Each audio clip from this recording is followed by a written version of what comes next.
Jake Morrison stood on the bridge of the UES Horizon and watched the stars through the main viewport.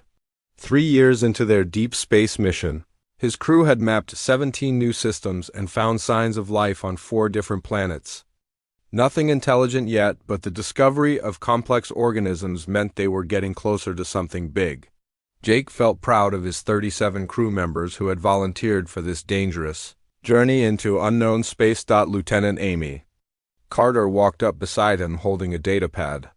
She had been his second in command for 8 years and his closest friend for even longer.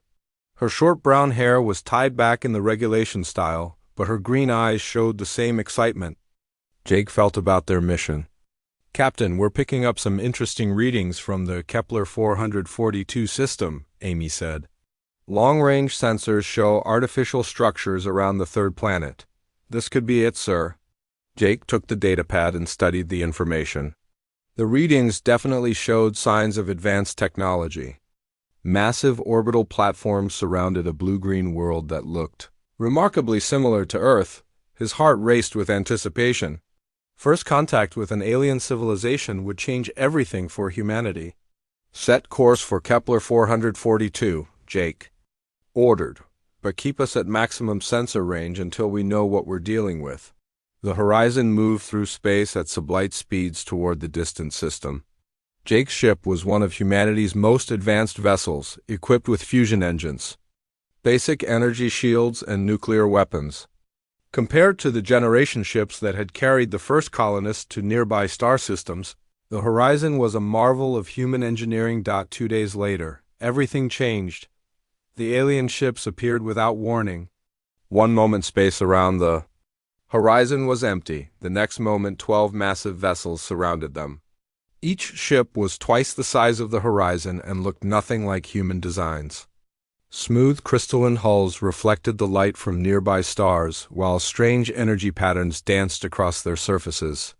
"Red alert!" Jake shouted as warning klaxons filled the bridge. "All hands to battle stations." Amy ran to her station and started scanning the alien vessels. "Captain, I'm reading energy signatures unlike anything in our database. Their power output is off the charts." Jake opened communications on all frequencies. "Unknown vessels, this is Captain Jake Morrison of the United Earthship Horizon. We come in peace and wish to establish peaceful contact." The response came in perfect English, though the voice sounded wrong somehow. Too deep and with strange harmonics that made Jake's skin crawl. "Humans, we have been monitoring your pathetic attempts at space travel. You will surrender your vessel and prepare to be boarded." "I'm afraid I can't do that," Jake replied. "We're on a peaceful exploration mission. If you'll allow us to leave this system, we won't interfere with your territory." Harsh laughter echoed through the communication system. "You misunderstand your situation, primitive. You have no choice in this matter." The alien ships opened fire without further warning. Beams of pure energy struck the Horizon's shields, overloading them instantly. Jake felt the deck shake beneath his feet as secondary explosions rocked the ship. "Shields are down," Amy reported. "Hull breaches on decks 3 and 7. We're losing life support in the forward sections." Jake gripped his command chair as another barrage hit the ship. Human technology was no match for whatever weapons the aliens were using. The Horizon's nuclear missiles exploded harmlessly against the alien ship's defensive fields. "Captain, they're using some kind of tractor beam," the helmsman called out. "I can't regain control." The Horizon was pulled inexorably toward the largest alien vessel. Jake watched helplessly as his ship was drawn into a massive docking bay. Through the viewport he could see the aliens waiting for them. They stood nearly 8 feet tall with 4 arms and bodies that looked like they were made of living crystal. Their faces were impossible to read, but Jake could sense their contempt. "Destroy the computer core," Jake ordered. "Don't let them access Earth's location." Amy nodded and ran toward the computer room, but it was too late. The aliens had somehow disabled the ship's internal systems. Doors wouldn't open and consoles sparked with overloaded circuits, boarding pods attached to the Horizons, HUL with metallic clangs. The aliens cut through the airlock doors like they were made of paper. Jake drew his sidearm but knew it would be useless against creatures that could build ships like these. The first alien to enter the bridge was massive even by their standards. Its crystalline skin pulsed with inner light and its 4 eyes focused on Jake with obvious intelligence. When it spoke, its voice carried the same disturbing harmonics they had heard over the communication system. "I am Commander Zexanol of the Veltar Empire. You will surrender your weapons and submit to processing." Jake kept his gun trained on the alien commander even though he knew it was pointless. "What do you want with us?" "Your species shows interesting resistance patterns. We require specimens for study before we claim your world." The words hit Jake like a physical blow. They knew about Earth. Somehow these creatures had tracked humanity back to their home system. Amy burst back onto the bridge, running toward the computer core with an explosive charge. She made it 3 steps before an energy beam cut her down. Jake watched his best friend die trying to protect their world. Something broke inside Jake Morrison at that moment. The explorer, who had dreamed of peaceful first contact, was gone, replaced by a man who had learned that the universe was far crueler than he had ever imagined. The aliens had killed his crew and threatened his species. They would pay for both mistakes, though Jake didn't yet know how. Commander Zexanol studied Jake with obvious amusement. "This one shows promise. Prepare him for transport to the research facility." Jake woke up in a cell that seemed to be carved from the same crystalline material as the alien ships. The walls pulsed with soft blue light that never dimmed, making it impossible to tell day from night. His body ached from wounds he didn't remember getting, and his head felt like it had been split open with an axe. The cell was barely large enough for him to lie down. A small alcove in one wall provided water that tasted metallic and strange. Food came through a slot in the floor. Twice each day, though Jake had no way to measure time. The gray paste had no flavor but kept him alive. Dr. Morvex came to visit Jake on what he guessed was his 3rd day in captivity. The alien scientist was smaller than Commander Zexanol but moved with the same predatory grace. Its crystalline skin was a different color, more green than blue, and covered with strange markings that seemed to shift when Jake wasn't looking directly at them. "Human specimen 4471J, Dr. Morvex said in its disturbing harmonic voice. "You will be participating in our behavioral study program. Your cooperation is not required." 2 guard creatures entered the cell and dragged Jake to what Dr. Morvex called the testing chamber. The room contained equipment that Jake couldn't identify, but definitely didn't want to experience. Metal restraints held him to a table while the alien scientist attached various devices to his head and body. The first session involved pain. Dr. Morvex wanted to map human nerve responses and determine how much physical damage Jake could endure before losing consciousness. The alien used tools that sent different types of agony through every part of Jake's body. Electric shocks, burning sensations, crushing pressure, and things Jake had no words to describe. Jake screamed until his voice gave out, then screamed silently until he passed out. When he woke up back in his cell, all his injuries had been healed. The aliens wanted him in perfect condition for the next session. Dr. Morvex returned the next day with different equipment. This time the focus was psychological torture. The alien scientist played recordings of Amy Carter's death over and over while forcing Jake to watch holographic recreations of his crew being killed. Each crew member's face was perfect in detail, their screams exactly as Jake remembered them. "Tell us about your world's defenses," Dr. Morvex demanded between sessions. "What weapons does Earth possess that could threaten the Veltar Empire?" Jake said nothing. He had watched Amy die trying to protect Earth's location.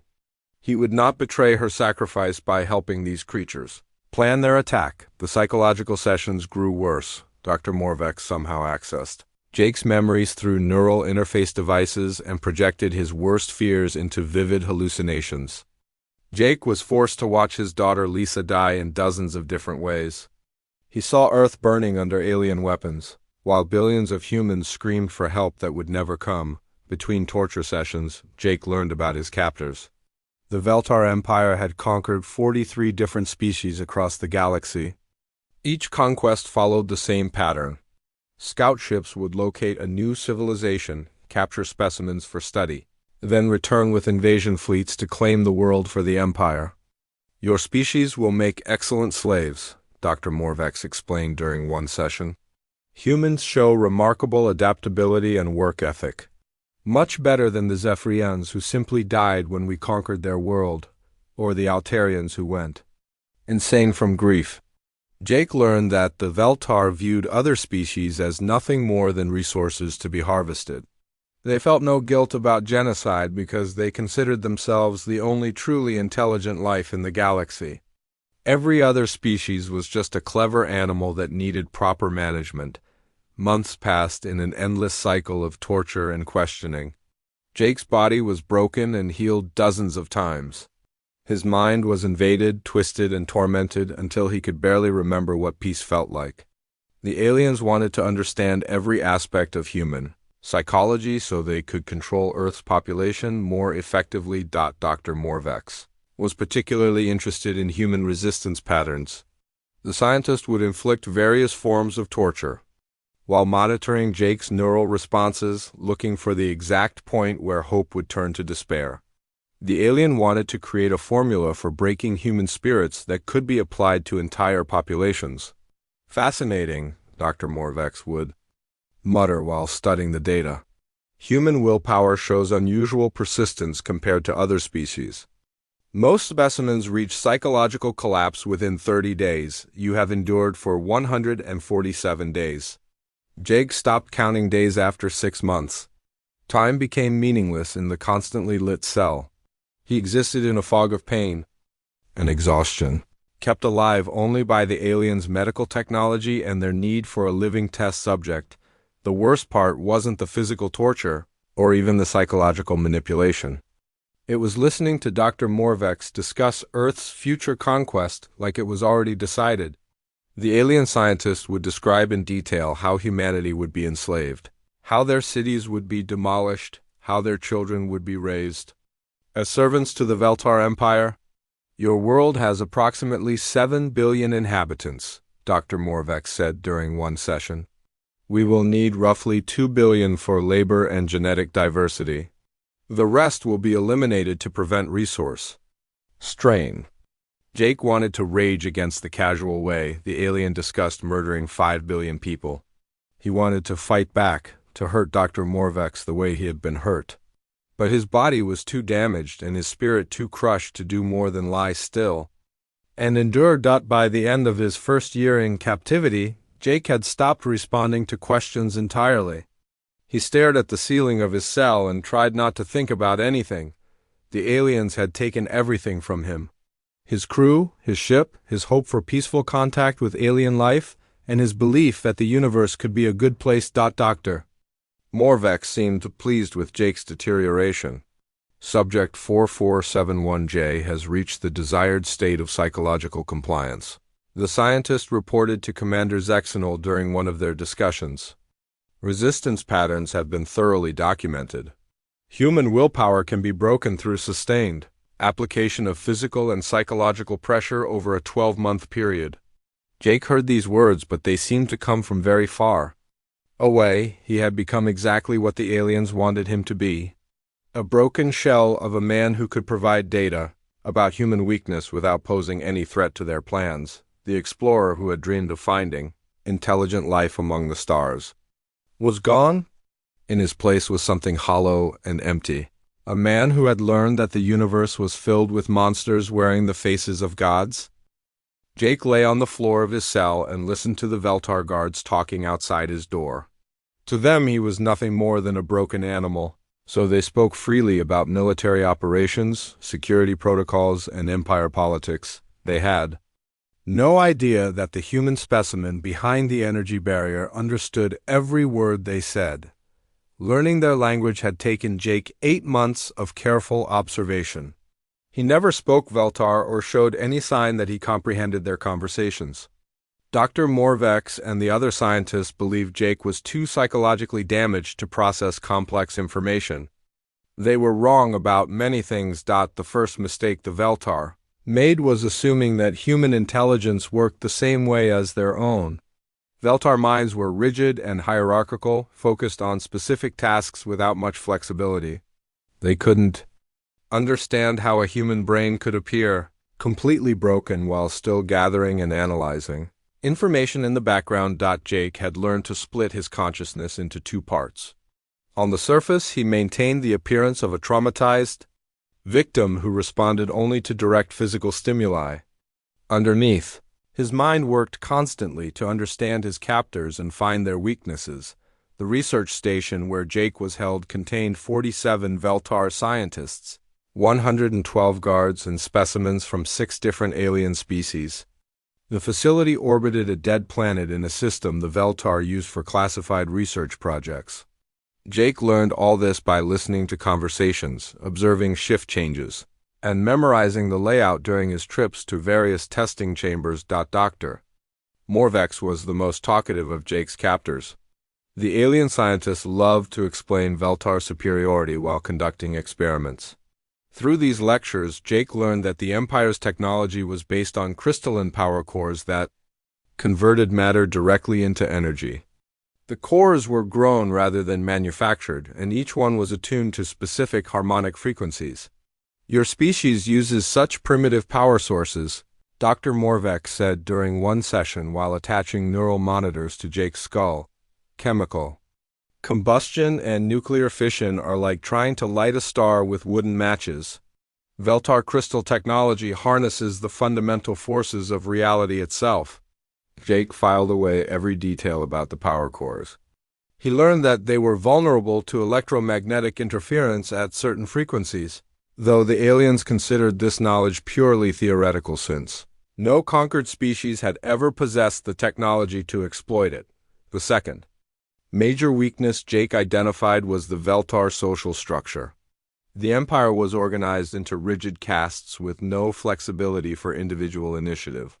Scientists like Dr. Morvex could not make military decisions. Warriors like the guards could not access research data. Administrators handled logistics but had no understanding of tactical operations. Commander Zexanol visited the research station every few months to review progress on various projects. During these visits, Jake observed how other Veltar deferred to the commander's authority without question. No one challenged orders or suggested improvements.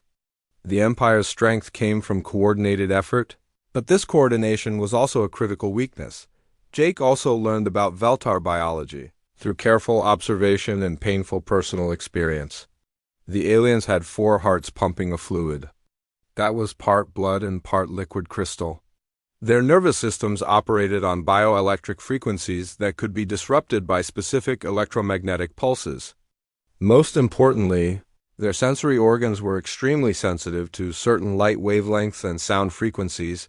Dr. Morvex unknowingly provided Jake with a detailed education about Veltar military doctrine during their sessions.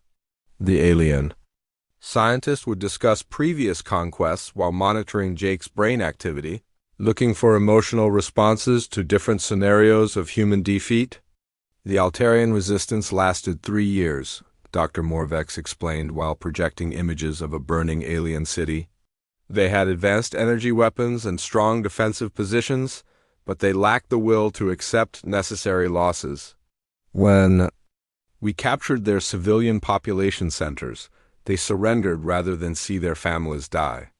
Jake learned that every species the Veltar had conquered followed predictable patterns. Initial resistance based on military strength, followed by despair when that strength proved inadequate, then surrender when the aliens threatened civilian populations. The Empire had never encountered a species willing to sacrifice everything for victory. Humans show unusual psychological resilience, Dr. Morvex continued, but your brain scans indicate the same basic emotional architecture as other conquered species. You form attachments to family groups and fear death. These weaknesses can be exploited for control purposes. The alien scientist was wrong about human psychology in fundamental ways, but Jake never corrected these mistakes. Instead, he encouraged them by showing exactly the responses Dr. Morvex expected to see. When the scientist tested Jake's reaction to threats against Earth, Jake provided fear and despair on cue. When shown images of Veltar military power, Jake displayed the appropriate level of hopelessness. After 18 months of captivity, Jake had become an expert on Veltar technology, psychology, and military strategy. He knew their guard rotations, their computer access codes, their weapon specifications, and their tactical doctrines. He understood how their society functioned and where its critical vulnerabilities were hidden. The research station operated on a strict schedule that never varied. Power levels fluctuated predictably based on experimental requirements. Security protocols followed patterns that Jake had memorized completely. The aliens' confidence in their superiority had made them careless about operational security around their broken human specimen. Jake also learned about the Empire's plans for Earth through conversations between Dr. Morvex and visiting military officials. The invasion would begin within 2 years when the Veltar finished their current conquest of the Rigel system. Earth's primitive technology would provide no meaningful resistance, and the planet's population would be enslaved or eliminated according to standard Imperial protocols. Subject 4471J has provided excellent data about human psychology, Dr. Morvex reported during one of Commander Zexonal's visits. We have identified optimal techniques for population control and resistance suppression. The human homeworld should be fully pacified within 6 months of initial contact. The commander examined Jake with obvious satisfaction. Excellent work, Dr. Morvex. This specimen has been far more useful than expected. Continue your research until we are ready to begin the Earth operation. Jake lay motionless during this conversation, showing no reaction to the casual discussion of his species' destruction. Inside, however, something cold and patient was taking shape. The aliens had spent 2 years breaking Jake Morrison, the explorer and ship captain. In the process, they had created something else entirely. Jake Morrison, the weapon, was ready to begin his real mission. The Veltar believed they had thoroughly studied human capabilities and limitations. They thought they understood everything about the species they planned to conquer. Jake would soon teach them how wrong they were about humanity, and the lesson would cost the Veltar Empire everything they had built across the galaxy. He just needed to wait for the right moment to begin their education. The solar storm began on a Tuesday, though Jake had long since stopped thinking about days of the week. The dead star this system orbited occasionally erupted with massive electromagnetic pulses that disrupted technology throughout the region. The Veltar had shielding systems to protect their research station, but Jake had been studying those systems for 2.5 years. He knew exactly how they would fail. Jake lay motionless in his cell as emergency lighting flickered throughout the station. Dr. Morvex had mentioned during their last session that a major solar event was predicted within the next few days. The alien scientist seemed annoyed by the disruption to his research schedule but wasn't concerned about security implications. The Veltar had made their final mistake. They still saw Jake as broken specimen 4471J instead of the weapon their own cruelty had forged. Power fluctuations caused Jake's cell barrier to flicker for exactly 2.3 seconds every 47 minutes. Jake had timed these fluctuations during previous solar storms and calculated that he would have a 30-minute window when the station's backup generators switched to auxiliary power. During that window, security systems would operate on reduced capacity while the main computers are EBOOTD. Jake rose smoothly from the floor where he had been lying motionless for the past 6 hours. His body moved with fluid precision despite 2 years of torture and malnutrition. The human capacity for adaptation had surprised even Dr. Morvex. Though the alien scientists never realized just how much Jake had adapted, the cell barrier flickered again, and Jake slipped through the gap with movements that would have impressed any Special Forces operator. He had spent months planning his route through the station's corridors, memorizing every junction and security checkpoint. The Veltar posted guards at regular intervals, but they were focused on preventing external threats rather than internal ones. Jake's first stop was the auxiliary power control room. The door was locked with both electronic and crystalline security measures, but Jake had observed Dr. Morvex input the access codes dozens of times. His fingers moved across the alien control panel with practiced confidence. Inside the control room, Jake began the systematic destruction of the research station. He had learned that Veltar technology relied on precise harmonic frequencies to function properly. By introducing specific electromagnetic interference into the power grid, he could turn their own systems into weapons. Jake rerouted power from the life support systems into the main sensor array, causing it to emit a focused electromagnetic pulse at exactly 847.3 terahertz. This frequency disrupted the bioelectric nervous systems of any Veltar within a 50-meter radius. The aliens would experience something similar to a massive seizure before losing consciousness permanently. The first group of guards died without understanding what killed them.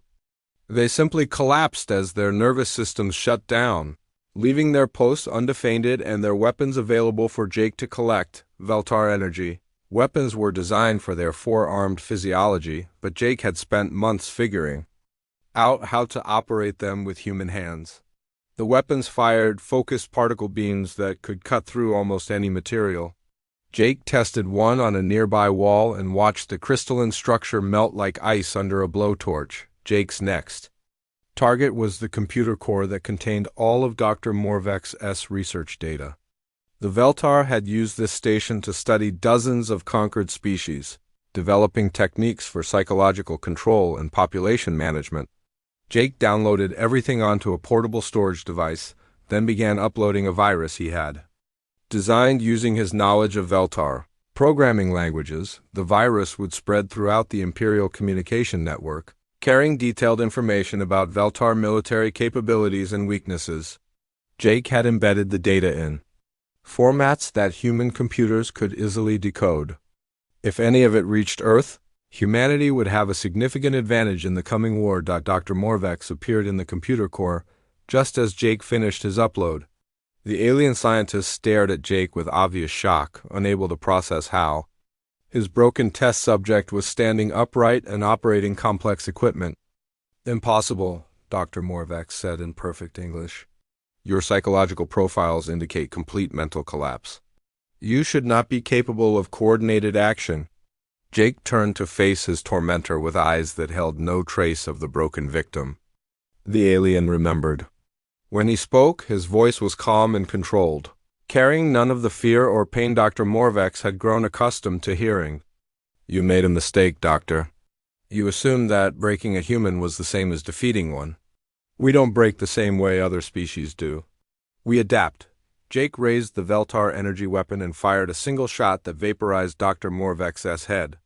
The alien scientist who had tortured him for over 2 years was dead. Before his body hit the floor, the station's defense systems finally detected the internal security breach and began deploying automated countermeasures. Gun turrets emerged from hidden panels while force fields blocked off major corridors. Jake had anticipated these responses and was ready for them. He accessed the central computer and uploaded new targeting parameters for the automated weapons. Instead of protecting the station, they began systematically eliminating every Veltar aboard the facility. Jake watched on security monitors as his captors died in the corridors and laboratories where they had tortured so many innocent beings. "Commander?" Zexanol reached the computer core as Jake was preparing to leave. The Veltar military commander had survived longer than the others by taking cover in an armored section of the station, but Jake's reprogrammed defenses had eventually found him too. "You," Commander Zexanol gasped, staring at Jake with what might have been recognition. "The primitive from the human vessel. This is not possible." Jake studied the alien who had ordered his capture and the death of his crew. Commander Zexanol was wounded but still dangerous, his forearms reaching for weapons that were no longer there. "You wanted to study human psychology," Jake said. "Congratulations. You succeeded beyond your wildest expectations." Commander Zexanol lunged forward with surprising speed, but Jake was faster. 2 years of constant torture had taught him to ignore pain and move with absolute precision. The energy weapon fired 3 times. Each shot perfectly placed to cause maximum suffering without killing immediately. "This is for Amy Carter and the crew of the UES Horizon," Jake said as Commander Zexanol died slowly on the floor of the computer core. Jake made his way to the station's docking bay where several Veltar scout ships were stored. He selected the most advanced vessel, a sleek craft designed for long-range reconnaissance missions. The ship's computer contained detailed star charts showing Veltar military positions throughout the galaxy, including the route to Earth. Before leaving, Jake activated the research station's self-destruct sequence. The facility would explode in exactly 27 minutes, destroying all evidence of the experiments conducted there and eliminating any backup research data. The other alien specimens imprisoned on the station would finally be free, though. Death was probably a mercy after what the Veltar had done to them. Jake's stolen ship cleared the station's docking bay just as the first explosions began. He watched in the rear display as the crystalline structure collapsed in on itself, taking with it the laboratory where he had been broken and reforged into something the Veltar Empire would soon learn to fear, the man who had once dreamed of. Peaceful contact with alien civilizations was gone forever. In his place sat someone harder, colder, and infinitely more dangerous. Jake Morrison had died in that research station along with Dr. Morvex and Commander Zexenol. What remained was humanity's weapon, heading home to prepare his species for the war that was coming. Earth appeared in the view screen of Jake's stolen Veltar ship like a blue jewel against the darkness of space. 3 years had passed since he left on the UES Horizon's exploration mission, but the planet looked exactly the same. Peaceful, beautiful, and completely unaware of the nightmare approaching from the depths of interstellar space. Jake activated the ship's long-range sensors and immediately detected the Veltar fleet. 47 warships hung in the outer solar system like predators studying their prey. They were conducting detailed reconnaissance of Earth's defenses, cataloging military installations and population centers. The invasion would begin within weeks. The Veltar ships hadn't noticed Jake's approach yet. His stolen scout vessel was transmitting the correct identification codes and following standard Imperial reconnaissance protocols. To them, he was just another member of their advanced fleet returning from a mapping mission. Jake opened a channel to Earth Defense Command using frequencies that had been classified when he left. The response came within seconds, filled with suspicion and barely controlled panic. Unknown vessel, you are violating Earth's exclusion zone. Identify yourself immediately or you will be fired upon.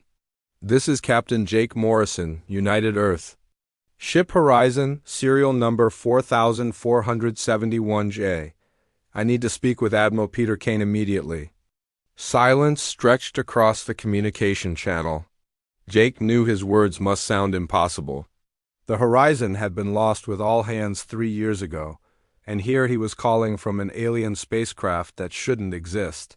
Captain Morrison was reported killed in action, the voice finally replied. If this is some kind of trick... Tell Admiral Kane that I'm bringing him information about the Veltar Empire's invasion plans. Tell him I know why the UES Denver never returned from the Vega system last year. Tell him that Amy Carter died trying to protect Earth's location, and I'm here to finish what she started. 20 minutes later, Jake sat in a secure briefing room deep beneath the Rocky Mountains. Admiral Peter Kane studied him with the same careful attention Jake had once used to examine alien artifacts. The man across from him bore little resemblance to the optimistic explorer who had left Earth 3 years earlier. My God, Jake, Admiral Kane said quietly. What did they do to you? Jake's reflection in the briefing room's polished table showed a stranger. His hair had gone completely gray, and his face was marked with scars that Veltar medical technology couldn't entirely erase. But the real changes went deeper than physical damage. His eyes held the cold calculation of someone who had learned exactly how cruel the universe could be. They studied me, Jake replied, for 2.5 years. They wanted to understand human psychology so they could control our population after the conquest. They learned everything about our weaknesses and limitations. Admiral Kane leaned forward with obvious concern. Jake, we've detected alien ships in the outer system, but our analysts estimate we have at least 6 months before. You have 2 weeks, Jake interrupted. Maybe less. The Veltar are finishing their reconnaissance now. When they attack, they'll target major population centers first to break our will to resist. Then they'll demand surrender or watch billions die. Jake activated the holographic display system and began showing Admiral Kane everything he had learned about Veltar military doctrine, technology, and weaknesses. The presentation lasted 4 hours and covered details that would have taken human scientists decades to discover through conventional research. Their energy weapons operate on crystalline resonance frequencies, Jake explained while displaying technical schematics. The power cores can be overloaded by electromagnetic interference at specific wavelengths. I've identified 17 critical vulnerabilities in their standard warship design. Admiral Kane studied the information with growing amazement. How could you possibly know all this? I watched them for 2 years while they tortured me. They thought I was broken, so they discussed classified information freely. They made the same mistake every species makes when dealing with humans. They underestimated our capacity to survive and adapt. The briefing continued through the night as Jake shared everything he had learned about the Veltar Empire. Their conquest patterns, their social structure, their biological vulnerabilities, and most importantly, their complete inability to understand species that fought back with desperate creativity instead of organized military doctrine. The Veltar have conquered 43 different worlds, Jake said. Every single conquest followed the same pattern. Initial resistance, demonstration of overwhelming force, surrender when civilian populations were threatened. They've never encountered a species willing to accept massive casualties for strategic advantage. Admiral Kane nodded grimly. What do you recommend? Jake's response came without hesitation. We don't fight to defend Earth, we fight to send a message that will echo across the galaxy. Humanity doesn't surrender. We don't break, and we never forgive. Within days, Jake found himself working with Earth's top scientists and military strategists to prepare for the Veltar invasion. His stolen ship was completely disassembled and reverse-engineered, providing humanity with its first real understanding of advanced alien technology. Dr. Helen Wright led the team analyzing Veltar crystalline power systems. Jake worked closely with her to develop weapons specifically designed to exploit the aliens' biological and technological weaknesses. They created electromagnetic pulse weapons tuned to disrupt Veltar nervous systems and energy disruptors that could overload their ship's power cores. This is incredible, Dr. Wright said while examining Jake's technical data. You've given us a roadmap to technologies that should have taken us centuries to develop. Jake watched her work with grim satisfaction. The Veltar wanted to study human adaptability. They're about to get a practical demonstration. General Paul Harris commanded Earth's military response to the alien threat. He listened to Jake's tactical recommendations with the attention of someone who understood that conventional warfare would be suicide against such technologically superior enemies. You're talking about asymmetric warfare on an interplanetary scale, General Harris said after reviewing Jake's strategic proposals. Hit and run attacks, guerrilla tactics, turning their own technology against them. The Veltar expect us to fight like every other species they've conquered, Jake replied. They expect organized military resistance followed by surrender when casualties become unacceptable. We need to show them that humans don't calculate acceptable losses the same way other species do.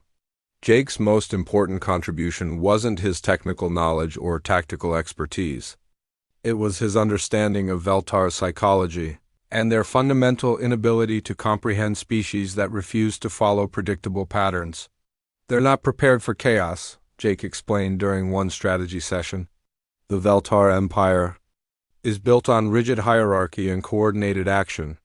They can't adapt quickly when their plans fall apart. That's our advantage. As the alien fleet moved closer to Earth, Jake felt a cold satisfaction growing inside him. The Veltar had broken Jake Morrison the Explorer, but they had created something far more dangerous in the process. They had forged humanity's weapon and taught it everything it needed to know about their weaknesses. Soon the aliens would learn that studying humans and understanding them were two entirely different things. The species that had survived ice, ages, plagues, and world wars was about to show the galaxy what happened when someone made the mistake of threatening their home. Jake Morrison had returned to Earth with a gift for his species. He had brought them the knowledge they needed to survive, and the will to make their enemies pay for every drop of human blood that was spilled. The Veltar invasion would begin soon, but they would find humanity ready for them in ways they never could have imagined. The Veltar invasion fleet entered Earth's inner solar system at exactly 0347 hours, Greenwich Mean Time, on a Tuesday morning in March. Fleet Commander Tolvanus led 47 warships in perfect formation, each vessel bristling with weapons, capable of cracking continents. The aliens had used this same approach 43 times before against 43 different species. Every previous invasion had ended the same way. This one would be different. Jake Morrison stood on the bridge of the UES Vengeance, humanity's first true warship built using stolen Veltar technology. The ship was smaller than the alien vessels, but carried weapons specifically designed to kill Veltar and destroy their crystalline power systems. Around Earth, hidden weapons platforms and disguised military vessels waited for Jake's signal to begin the counterattack. "All ships report ready," Admiral Kane announced from Earth Defense Command. "Jake, you have operational command. Make them pay for what they did to your crew." Jake opened a communication channel to the approaching alien fleet. Fleet Commander Tolvanus appeared on the main screen, his crystalline features showing the same arrogant confidence Jake had seen in Dr. Morvex and Commander Zexenol.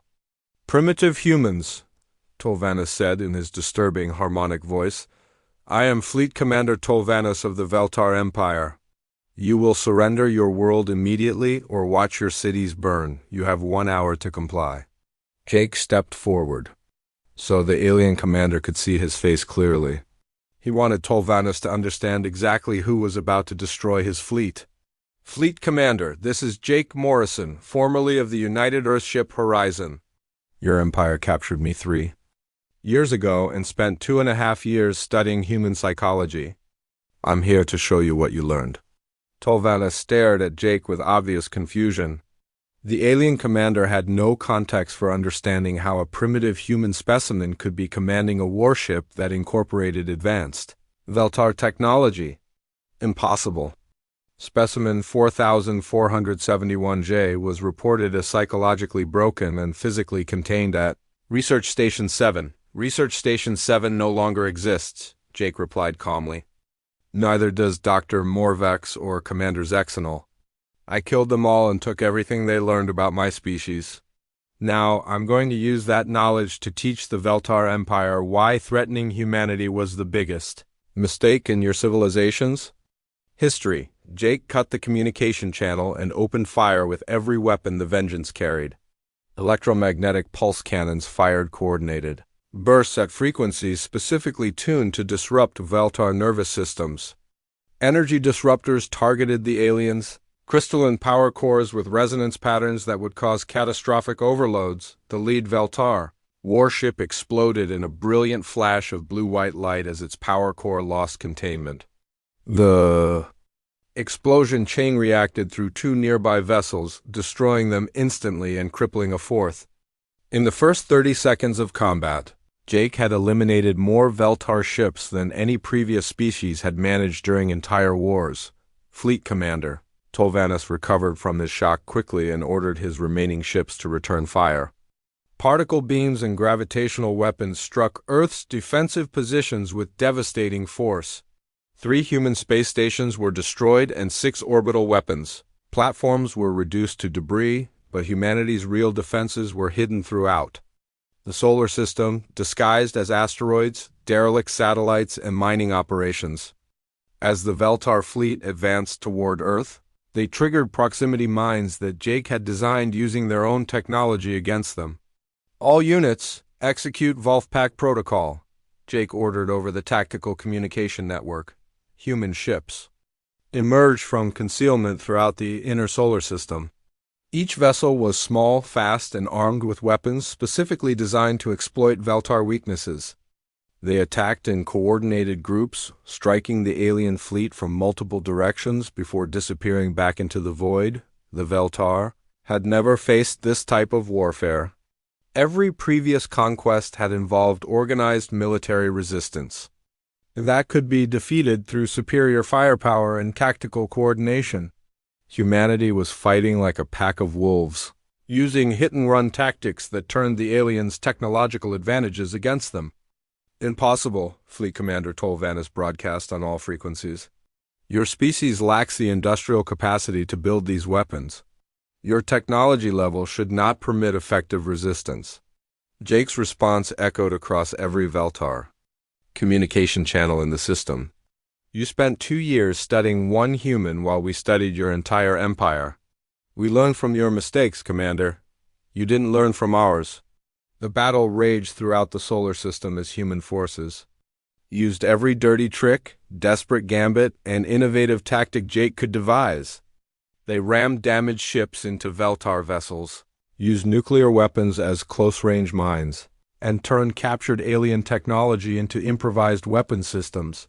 Humanity fought with the desperate creativity of a species that had survived every disaster their home planet could produce. Ice ages, supervolcanic eruptions, asteroid impacts, and countless wars had taught humans to adapt, endure, and fight back against impossible odds. Fleet Commander Tolvanis found his perfect military formation scattered across millions of kilometers. As human forces picked off isolated vessels and avoided direct confrontation with superior numbers, the aliens couldn't understand how a primitive species was defeating technology that had conquered nearly 50 worlds. "All ships withdraw to defensive formation," Tolvanis ordered as he watched another of his warships explode under human fire. "We will glass their planet from maximum range." Jake had been waiting for this moment. As the surviving Veltar ships retreated to bombard Earth from a safe distance, they moved directly into the kill zone he had prepared. "Execute Broken Arrow Protocol," Jake commanded. "Every hidden weapon system in the outer solar system activated." Simultaneously, asteroid mining charges became massive kinetic weapons. Communication satellites revealed themselves as stealth bombers. Even the seemingly abandoned human colonies on Mars and the outer moons opened fire with weapons that shouldn't have existed. Fleet Commander Tolvanis watched his invasion fleet die around him as humanity revealed the true extent of their preparations. Jake Morrison had spent 3 months teaching Earth's military everything he knew about Veltar technology, tactics, and psychology. They had used that knowledge to build a trap that no alien commander could escape. "This is impossible," Tolvanis gasped as his flagship's shields failed under concentrated human fire. "Your species cannot possess this level of strategic capability. Our intelligence reports indicate ... Your intelligence was gathered by torturing one human for 2 years, Jake interrupted. "Did you really think that was enough to understand an entire species?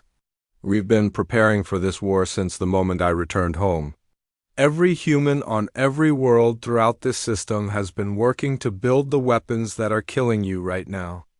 The last Veltar warship exploded in the cold vacuum between Jupiter and Mars. Fleet Commander Tolvanis died, knowing that his empire's first military defeat had come at the hands of a species they had considered barely intelligent animals. Jake broadcast a message on all Veltar military frequencies, knowing it would be intercepted and transmitted throughout their empire.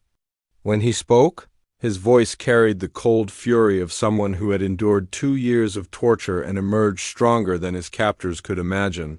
"This is Jake Morrison, speaking for the human species. Your empire made a mistake when you captured our ship and murdered our crew. You made a bigger mistake when you thought breaking one human would teach you to control all of us. Now you're going to learn what happens when humanity decides you're a threat to our survival."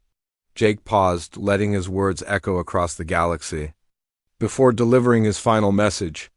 "We know where your worlds are. We know how your technology works. We know every weakness your species possesses because you taught them to us while you were trying to break our spirits. The Veltar Empire has 43 conquered species in its territory. After today, you have 42. Earth belongs to humanity, and we're coming for the rest of our galaxy. The transmission ended, but Jake's message would spread throughout Veltar space within weeks. For the first time in their empire's history, the aliens would know fear. They had awakened something that should have been left sleeping in the darkness between the stars. Humanity had announced its arrival on the galactic stage, and the Veltar Empire would spend the rest of its existence looking over its shoulder, wondering when the humans would come for them.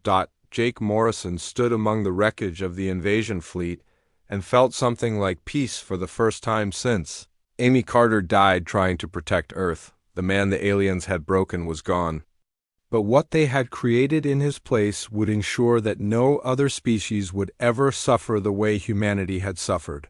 The galaxy now knew that humans remembered every injustice, learned from every defeat, and never forgave those who threatened their people.